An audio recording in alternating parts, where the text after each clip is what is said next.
तो क्या हिंसा पर राजनीति कर रहे हैं राज ठाकरे, ये बड़ा सवाल है। हालांकि हम आपको ये बता दें कि राज ठाकरे ने जब संबोधित किया अपने समर्थकों को तो उन्होंने साफ किया कि क्या उन्हें विरोध करने का भी अधिकार नहीं है, तो उन्होंने ये बात साफ की है। लेकिन फिर भी सवाल उठता है कि क्या हिंसा पर राजनीति कर रहे हैं राज ठाकरे। सभी खास मेहमान हमारे साथ इस चर्चा में मौजूद हैं। हमारे साथ मौजूद हैं कांग्रेस पार्टी से सांसद जगदंबिका पाल, साथ ही वरिष्ठ पत्रकार अशोक वानखेड़े हमारे साथ हैं, साथ ही दोपहर सामना के संपादक प्रेम शुक्ला हमारे साथ मौजूद हैं, एनसीपी के नेता नवाब मलिक हमारे साथ हैं, बीजेपी के नेता विजय जौली भी हमारे साथ जुड़ गए हैं इस चर्चा में। आप सभी का स्वागत है। लेकिन मेरा सबसे पहला सवाल आपसे है नवाब मलिक जी, आपसे जानना चाहेंगे आपको क्या लगता है जिस तरह से आज राज ठाकरे ने अपना शक्ति प्रदर्शन किया, बड़ा सवाल ये उठ रहा है कि क्या हिंसा पर राजनीति कर रहे हैं राज ठाकरे?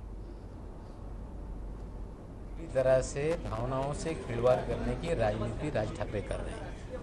आज जिस तरह से 11 अगस्त की घटना हुई उसको लोग के जिस तरह से शक्ति प्रदर्शन करने का काम किया गया, निश्चित रूप से भावनाओं से खिलवाड़ करना है।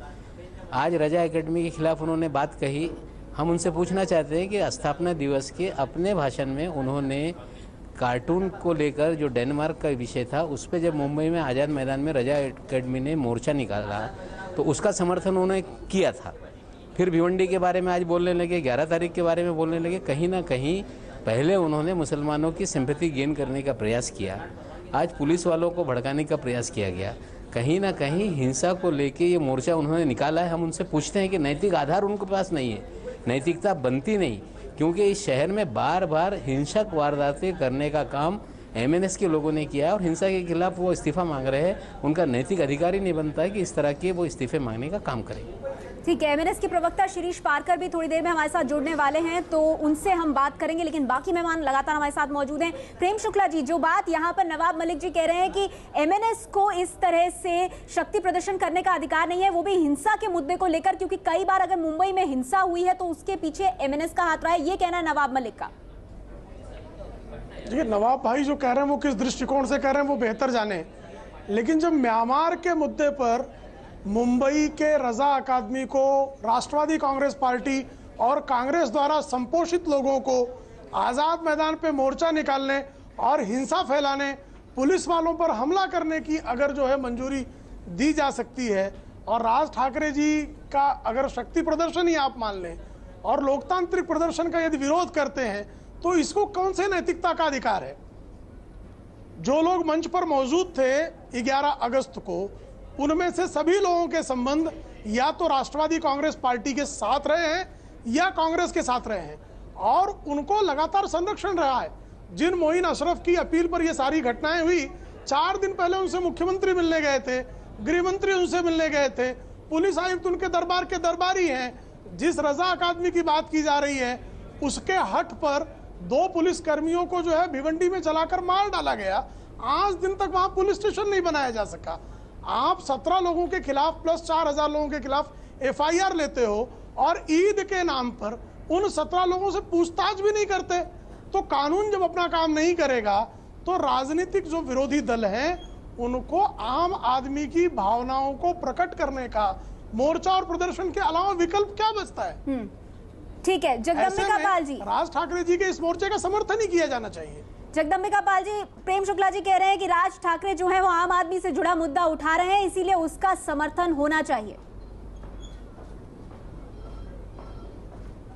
नहीं, देखिए, अब ये शुक्ला जी कह रहे हैं, लेकिन राज ठाकरे ने आज कोई आम आदमी से जुड़ा हुआ प्रश्न नहीं उठाया है।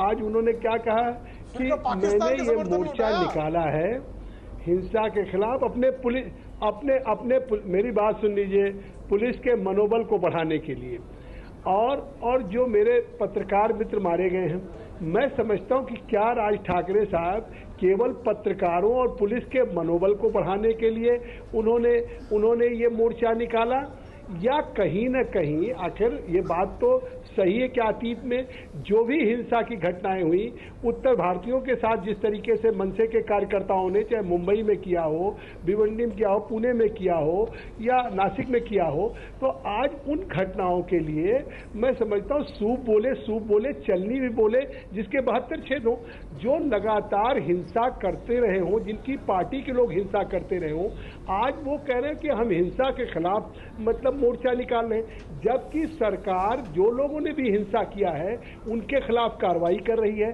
उनके खिलाफ मुकदमे दर्ज किए गए हैं। कौन सी कार्रवाई की? कोई कांग्रेस पार्टी की। अच्छा, दूसरी बात ये एक बात करें कि आज राज ठाकरे यह भी सही है कि जिस रजा एकेडमी की बात कह रहे हैं कि साहब वो कांग्रेस से संबंध है, शुक्ला जी कह रहे हैं, और केवल एनसीपी के लोगों के संबंध है। आपके मोहम्मद आरिफ नसीम खान मंत्री हैं, राज ठाकरे उन्होंने पोषित किया है चुके हैं। नहीं, हाँ बिल्कुल है, लेकिन जब डेनमार्क के कार्टून की बात आई उस समय राज ठाकरे जी ने रजा एकेडमी के पक्ष में बयान दिया, उसके बाद भी इस तरह बयान दिया। आज उस रजा एकेडमी के खिलाफ तो पक्ष में बयान दे तो सेकुलर, खिलाफ बोलो तो सांप्रदायिक। निशाना कहीं ना नहीं इसका निशाना कहीं न कहीं शिवसेना भी है, और इन्होंने उद्धव ठाकरे जी का और बाला साहब के मतलब एजेंडे को हाईजैक भी करने की कोशिश की। जगदम्बिका पाल जी, आप ये न बताए कि राज ठाकरे ने उद्धव ठाकरे के साथ क्या किया और उनके आपस में क्या है। एक अहम सवाल है कि कांग्रेस की सरकार वहां है, एक मोर्चा निकाला जाता है और वो हिंसक होता है। आपका टोटल इंटेलिजेंस फेलियर है। आसाम में भी आपका इंटेलिजेंस फेलियर रहा है, आसाम में आपकी सरकार है, केंद्र में आपकी सरकार है, वहां लगातार हिंसा भड़क रही है, वहां आप टोटल फेल हो गए हैं। बॉम्बे में, मुंबई में फिर हिंसा भड़कती है, आप फेल होते हैं। पुलिस वालों पे हमले होते हैं, जैसा कि शुक्ला जी ने कहा कि मैं बिल्कुल इस बात को मानता हूं कि पुलिस वालों, एक पुलिस कांस्टेबल का आज स्टेटमेंट है कि जितने भी अरेस्ट हुई है या जितने भी कार्रवाई हुई है वो खाना पूर्ति है। जब एक बार के अंदर यदि लोग आते हैं और वो बार के अंदर रेव पार्टी के नाम से यदि आप वहां मोरल पुलिसिंग करते हो तो क्या इतना बड़ा हमला हो जाता है, पुलिस की महिलाओं को मारा जाता है, मीडिया की गाड़ियां जलाई जाती है, और आप कहते हो कि ये अशोक वानखेड़े जी, आप कुछ अहम बातें कर रहे हैं। जगदम्बिका पाल जी, मैं आऊंगी आपके पास, लेकिन कुछ अहम बातें आपने कही हैं। हमारे साथ एमएनएस के प्रवक्ता जुड़ गए हैं, शिरीष पारकर जी, हम उनसे बात करते हैं। हमारे साथ बीजेपी के नेता विजय जौली भी मौजूद है, लेकिन मैं सबसे पहले रुक करूंगी शिरीष पारकर का। शिरीष जी, यहाँ पर एनसीपी के नेता नवाब मलिक का ये कहना है कि स्थापना दिवस के दिन जिनका समर्थन करती आई एमएनएस अब उन्हीं के विरोध में खड़ी हो रही है, कैसे जवाब देंगे इसका? नहीं, ये बेतुका बयान मुझे कुछ जच नहीं रहा है। मुझे मालूम नहीं इसके पहले किसने क्या कहा है, लेकिन आप एक बात समझिए कि मुंबई में आए हुए, महाराष्ट्र में आए हुए जो उत्तर प्रदेश बिहार के लोग हैं, हमारी उनके अगेंस्ट रिजर्वेशन यही था कि इस राज्य की संस्कृति को अपनाने रहे, और नवाब मलिक अगर इस राज्य के हैं तो यहाँ के मराठियों के प्रति उनका अपनापन चाहिए। हम उत्तर भारतीयों के, बिहार वासियों के खिलाफ नहीं थे, लेकिन बिहार भी बिहारियों का, उत्तर प्रदेश भी उत्तर प्रदेश वासियों का, और महाराष्ट्र भी बिहारियों का, ये तो नहीं चल सकता। यहाँ की 10 करोड़ की आबादी है, यहाँ के उद्योग धंधे, यहाँ पे प्राथमिकता, सबसे पहला अहम मुद्दा ये है कि उनको प्राथमिकता देनी चाहिए जो इस राज्य से निगड़ित है। तो आप दो चीजों को मिक्स कर रहे हैं, आप दो चीजों को मिक्स कर रहे हैं। किसी राज्य में रहने का अधिकार देता है, आप तो ये भारत के, अरे छोड़िए, फालतू बात मत कीजिए। भारत के तमाम, अरे ये बात जरा अपने भाषा का प्रयोग सही करिए। नवाब मलिक जी जवाब दीजिए इस बात का। उनको अधिकार नहीं है। नवाब मलिक जी के पास जाते हैं जी। नहीं, देखिए, मैं शिरीष पारकर जी को बताना चाहता हूं कि आपने जिस दिन पार्टी बनाई उस दिन आपके नेता राज ठाकरे जी ने अपने भाषण में जिन शब्दों का प्रयोग किया था मैं सुना रहा हूं की मुसलमानांचे मोर्चे या मुंबईमध्ये निघतायत ते तुमच्या पोटात का दुखता, ये जिस उपलक्ष्य में कहा था, डेनमार्क के कार्टून के विषय को लेकर रजा एकेडमी ने मोर्चा निकाला था। आपके भाषण से उसका समर्थन हुआ। उस दिन भी मीडिया का एक हाउस है टाइम्स ऑफ इंडिया, उस पर पत्थर चले, गाड़ियां टूटी थी, फिर भी आप मुसलमानों की भावनाओं से खेलने के लिए उस वक्त आप उसका समर्थन कर रहे थे, रजा एकेडमी के मोर्चे का। आज रजा एकेडमी को लेके आप उस पर हल्ला बोल रहे हैं। कहीं ना कहीं आपका, आपकी पार्टी का, आपके नेताओं का दोहरा चरित्र है, ये देश की जनता के सामने आ रहा है। शिरीष पारकर जी, मलिक साहब एक मिनट, जब आप ये कह रहे हैं कि पहले मोर्चा निकाला था डेनमार्क के कार्टून को लेके और टाइम्स ऑफ इंडिया पे, तब भी हमला हुआ था। जब आपको मालूम है कि ये संगठन के मोर्चे जब भी निकलते हैं तो ये हिंसक हो जाते हैं, तो फिर उसको परमिशन दी क्यों? आपके गृह मंत्री आपके पार्टी के हैं, वहाँ महाराष्ट्र में सत्ता आपके पार्टी की है। क्या ये आपका दोहरा चरित्र नहीं है? किसी और को दोहरा चरित्र बोलने के पहले कम से कम आप अपने गिरबान में झांक के देखिए। इस शहर में बार बार हिंसक वारदातें करने का काम एमएनएस के लोगों ने किया है और हिंसा के खिलाफ वो इस्तीफा मांग रहे हैं। उनका नैतिक अधिकार ही नहीं बनता है कि इस तरह के वो इस्तीफे मांगने का काम करें। कानून जब अपना काम नहीं करेगा तो राजनीतिक जो विरोधी दल हैं उनको आम आदमी की भावनाओं को प्रकट करने का मोर्चा और प्रदर्शन के अलावा विकल्प क्या बचता है? कांग्रेस की सरकार वहां है, एक मोर्चा निकाला जाता है और वो हिंसक होता है। आपका टोटल इंटेलिजेंस फेलियर है।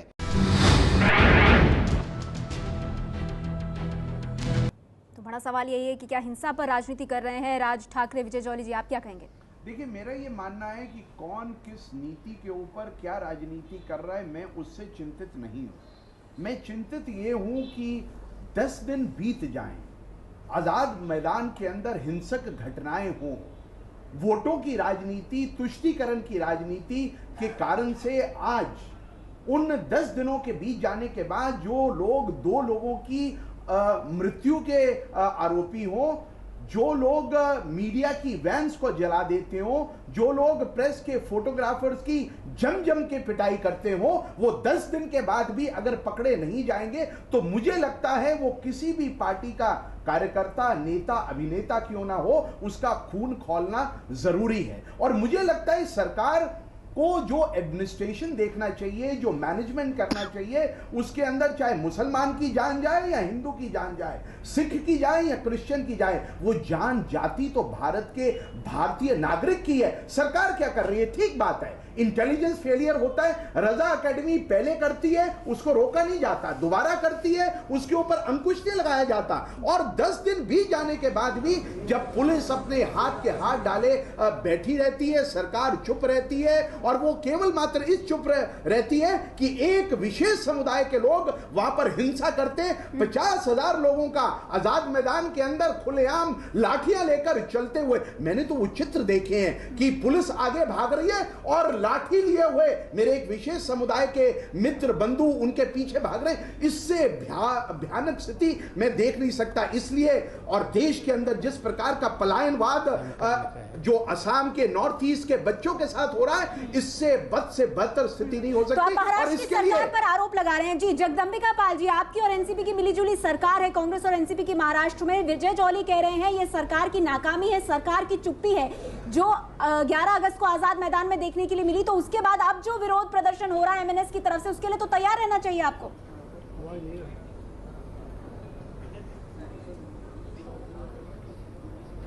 नवाब मलिक जी, आप जवाब दीजिए इस बात का।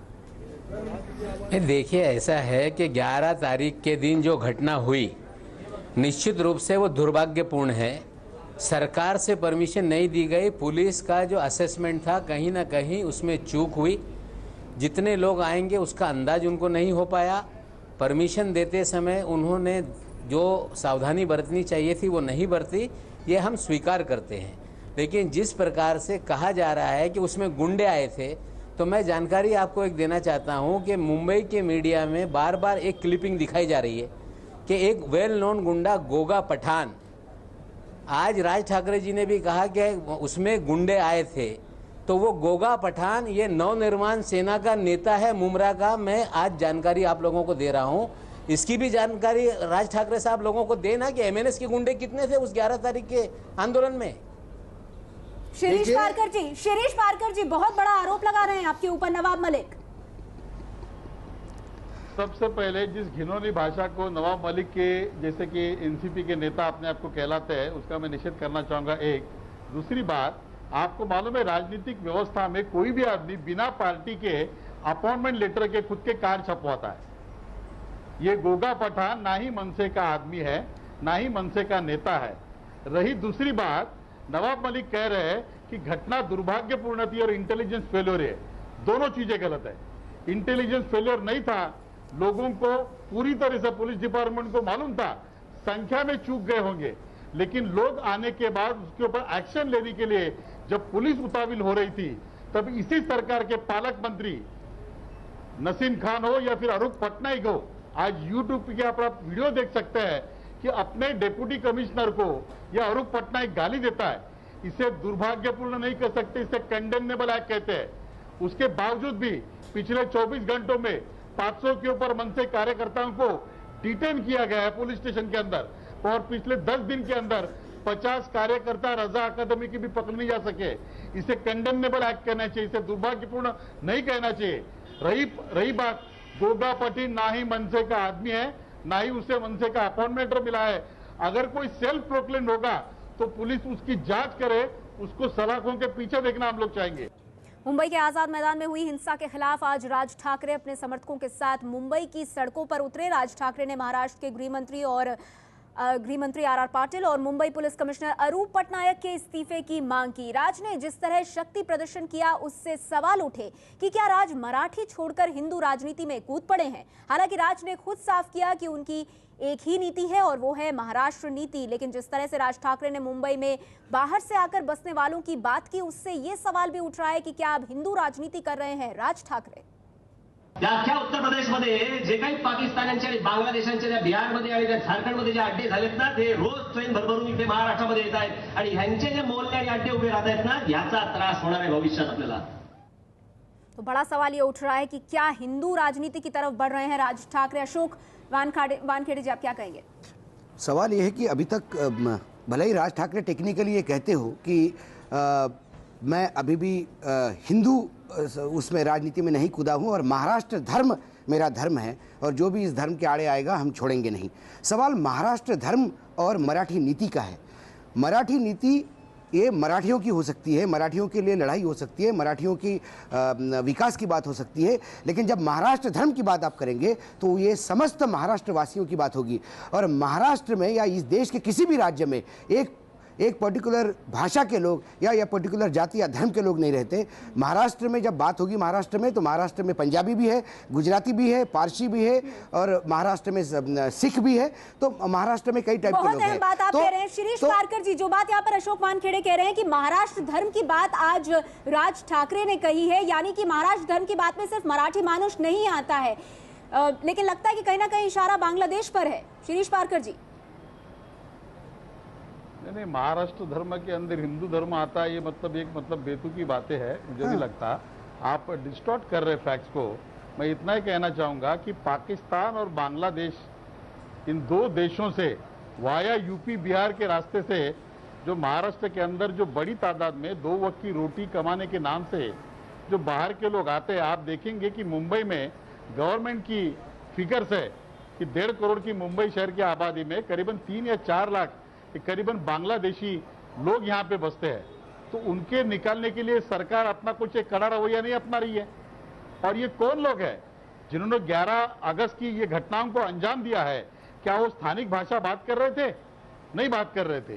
तो अगर बाहर के राज्य के लोग यहाँ पे दंगा मस्ती करते हैं, मुझे याद है 5-6 साल पहले मुंबई मुलुंड में बीच सड़क के ऊपर डेरा सच्चा सौदा, वो अकाली दल और डेरा सच्चा सौदा कुछ एक झगड़ा था, यहाँ पे लोगों ने मारपीट शुरू की। हम ये कतई बर्दाश्त नहीं करेंगे। महाराष्ट्र धर्म की बात करेंगे तो 11 करोड़ महाराष्ट्र में रहने वाली आबादी, जिसमें कई भाषा के लोग हो सकते हैं, लेकिन यहाँ पे आके दंगा मस्ती आप मत कीजिए। और अगर करते होंगे तो गवर्नमेंट ने कड़ा रुख अपनाना चाहिए, भले कोई भी जाति और भाषा का आदमी हो। नहीं, ये बात तो दो मराठी समुदाय भी लड़ ले तो भी लागू होगी। ये बात तो छत्रपति शिवाजी के समाधि के सामने जो कुत्ते की मूर्ति थी उसको हटाने के ऊपर जो दंगल होती है या उसको लेके जो बातें होती है उसके ऊपर भी लागू होगी। प्रश्न वो नहीं है। प्रश्न पारकर जी बड़ा सिंपल था। कल तक जो मराठी की बात कर रहे थे, मात्र मराठी और मराठी की बात, वो आज महाराष्ट्र धर्म की बात कर रहे हैं। इसके लिए कोई मीडिया क्रिटिसाइज नहीं कर रहा है उनको। ये अच्छी बात है कि राज ठाकरे जो है अभी एक छोटे कैनवास से लेके बड़े कैनवास पे आ रहे हैं। हम चाहते हैं कि वो महाराष्ट्र धर्म की बात करें, पूरा देश भी चाहता है कि वो महाराष्ट्र धर्म की बात करे, बाकी धर्म की भी उतनी ही इज्जत करे, बाकी भाषाओं की भी उतनी इज्जत करे। जो परप्रांतीय मुंबई में आके रह रहे हैं, उस मुंबई की सेवा भी कर रहे हैं, उनकी भी उतनी ही इज्जत करे। यही सबका कहना है, कोई इसको गलत नहीं मान रहे। शिरीष जी, नहीं, आपने कई बातें की, उसका मीनिंग आप कुछ बता सकते हैं? आपने क्या कॉमनली कहा? मैंने यही कहा महाराष्ट्र धर्म की मराठी और आप पहले मेरी बात सुन लीजिए। यहाँ के पुलिस, ये महाराष्ट्र गवर्नमेंट तय करता कि कौन पुलिस में आएगा, ये यूपी बिहार गवर्नमेंट नहीं करता, पाकिस्तान बांग्लादेश नहीं तय करता। तो यहाँ के पुलिसों के साथ बेइज्जती उनकी होती है, उनके हमारे औरतों के साथ अगर विडंबना होती है, उसके लिए कड़ी रुख अपनाने के लिए अगर गवर्नमेंट को हम रिक्वेस्ट करते हैं तो उसके लिए हिंदुत्व की बात कहाँ पे आती है? मेरे कुछ पल्ला नहीं पड़ता। प्रश्न वो नहीं है, उसको कोई गलत, उसको पारकर जी उसको कोई गलत नहीं कह रहा है। आप उसके लिए किसी भी मीडिया ने कहीं नहीं कहा, आप उसकी बात कर रहे हैं। आज मीडिया ने ये कहा है तो फिर? कि आज मीडिया ने ये कहा है कि कल तक सिर्फ मराठी की बात करने वाले, यदि आज हिंदुत्व की बात करते हैं, कल तक सिर्फ मराठी की बात करने वाले आज बांग्लादेश या पाकिस्तान से आने वाले लोगों की बात करते हैं, इसके लिए कोई क्रिटिसाइज नहीं कर रहे। लोग ये कह रहे हैं कि अब राज ठाकरे जी ने अपना कैनवास बड़ा किया। अब ये मानने में आपको प्रॉब्लम क्या रही है? यदि अच्छी बात के लिए कैनवास बड़ा किया है, इसको कोई गलत तो नहीं। नहीं, वोट की राजनीति मन से और राज ठाकरे जी नहीं करना चाहते हैं। मतलब पुलिसों के बारे में, यहाँ के राज्य में हुई घटनाओं के बारे में और पाकिस्तान बांग्लादेश के लोगों के, यहाँ के दंगाखोर लोगों के बारे में बात करना, ये भारतीयत्व की बात नहीं होती है, खाली हिंदुत्व में चली जाती है बात। किसने कहा? इसको हमारा आक्षेप है जी। नवाब मलिक वाली बात कौन सी है? नवाब मलिक जी, आपकी प्रतिक्रिया इस पर क्या होगी? जा रहा है। प्रश्न वो नहीं था, प्रश्न है कि आपको यदि नहीं पढ़कर आप अभी एक पूछो, यदि आपको लगता है कि वाकई महाराष्ट्र की बात वो करते हैं और मराठी धर्म की बात करते हैं, एक सेकंड पाकिस्तानी लोग इस शहर में हैं। जिस तरह से आज राज ठाकरे जी ने अपने भाषण में कहा कि मुंबई शहर में पाकिस्तानी और बांग्लादेशी रहते हैं, इसी भाषा का प्रयोग बार बार बाल ठाकरे जी भी कहते रहे।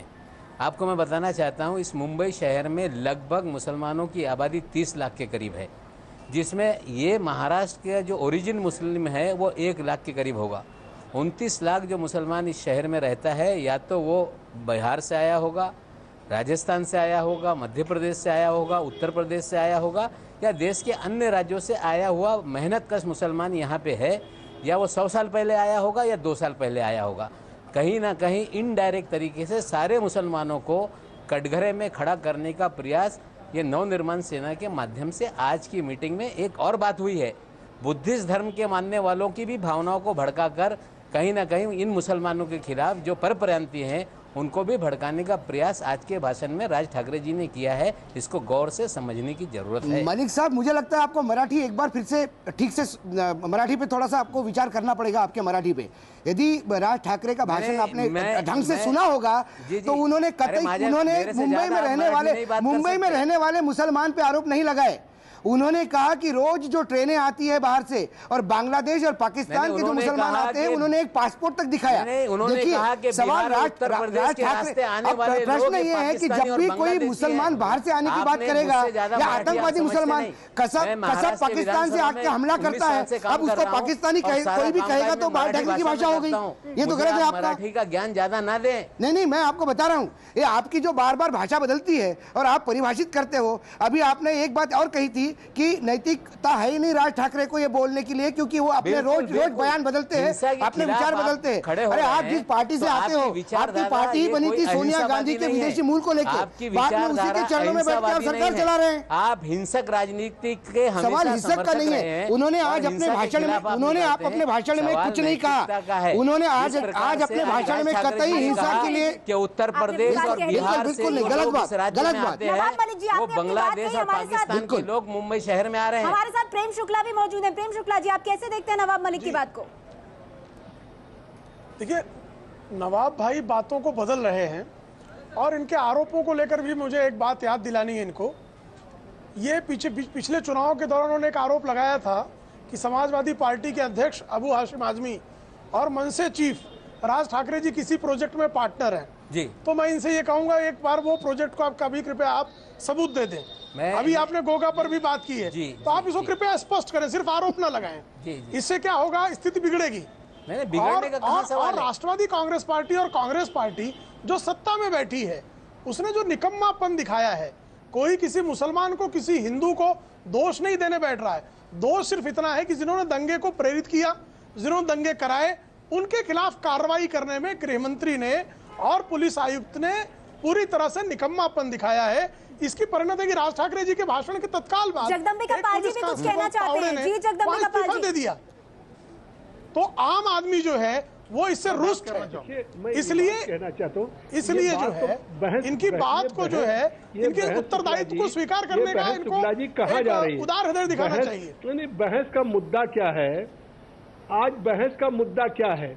बहस का मुद्दा ये है आज के इस एबीपी पे कि क्या राज ठाकरे जी मराठी मानुस की बात को छोड़ करके हिंदुत्व राजनीति की तरफ जा रहे हैं। सवाल इसका है तो क्या ये बात सही नहीं है कि जब और जा रहे हैं तो इसमें आपको क्या गलत बात तो कोई है नहीं। ये बात कही कि मेरी सुन लीजिए, अरे मुझे बोलने देंगे? आप बोलने देंगे? ठीक है, उन्होंने आज ये बात अगर कही है, आज उन्होंने अगर ये कही कि आज बांग्लादेशी पाकिस्तानी यूपी बिहार झारखंड के रास्तों से ट्रेनों में भर भर के आ रहे हैं, तो इसके कहने का निहितार्थ क्या है, अर्थ क्या है? कल तक जब ये मराठी मानुस की बात करते थे तो उत्तर भारत के जो लड़के रेलवे में परीक्षा देने आते थे उन पे भी मनसे के कार्यकर्ता हमला करते थे, तब तो सीधा सीधा उत्तर भारतीयों पे हमला होता था। आज अगर उन्होंने ये बात कही कि पाकिस्तान और बांग्लादेश के लोग ट्रेन में भर के आ रहे हैं, तो स्वाभाविक है कि आज उन्होंने मराठी मानुस की जगह पे हिंदुत्व राजनीति की बात उन्होंने की है। और हिंदुत्व राजनीति की बात इसलिए कर रहे हैं कि उनको लगता है कि मराठी मानुस की बात कहने से हम शिवसेना को कमजोर नहीं कर पाएंगे।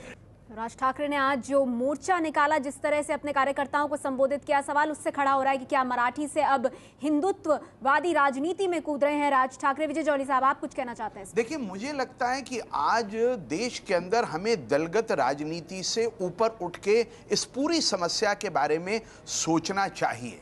और जिस प्रकार की घटनाएं अभी मुंबई में हुई हैं, और अभी स्वयं मेरे महाराष्ट्र के नेताओं ने कहा कि वहां पर 3 लाख बांग्लादेश के घुसपैठिए हैं, दिल्ली के अंदर 4 लाख बांग्लादेशी इलीगल इमिग्रेंट्स हैं।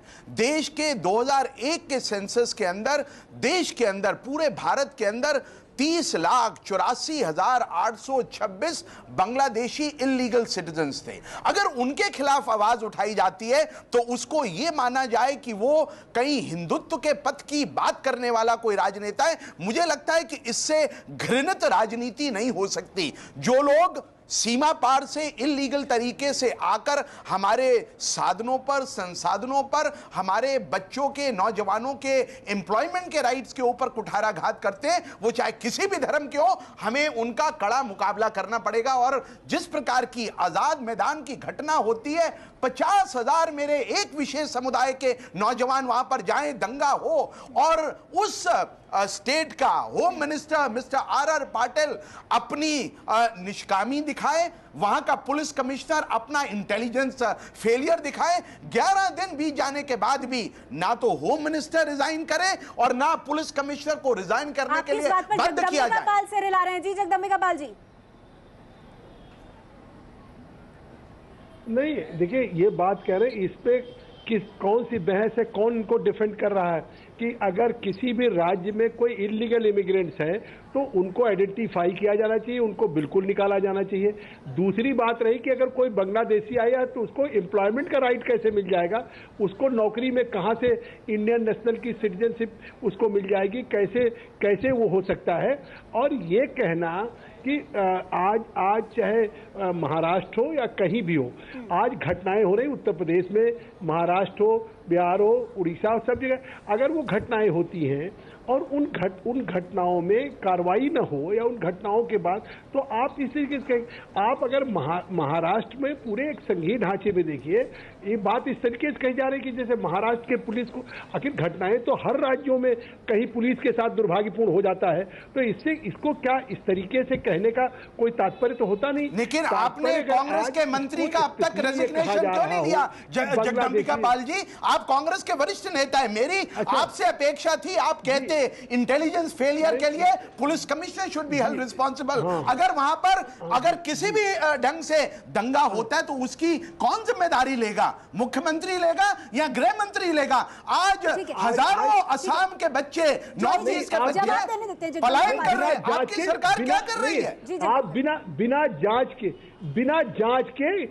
जांच के without any inquiry how you will countable to someone and to fix responsibility. आज उसकी जांच हो रही है, जो दंगे हुए हैं सारे सीसीटीवी कैमरे से, पत्रकारों के फुटेज से सबसे आइडेंटिफाई किया जा रहा है कि कौन। जगदम्बिका पाल जी, कम से कम आप ये बात ना कहे, आप ये बात ना कहे, जब तक मुंबई पर हमला होने के बाद बिना जांच किए विलासराव देशमुख स्वर्गीय हो गए अभी, लेकिन विलासराव देशमुख को तुरंत हटाया गया था।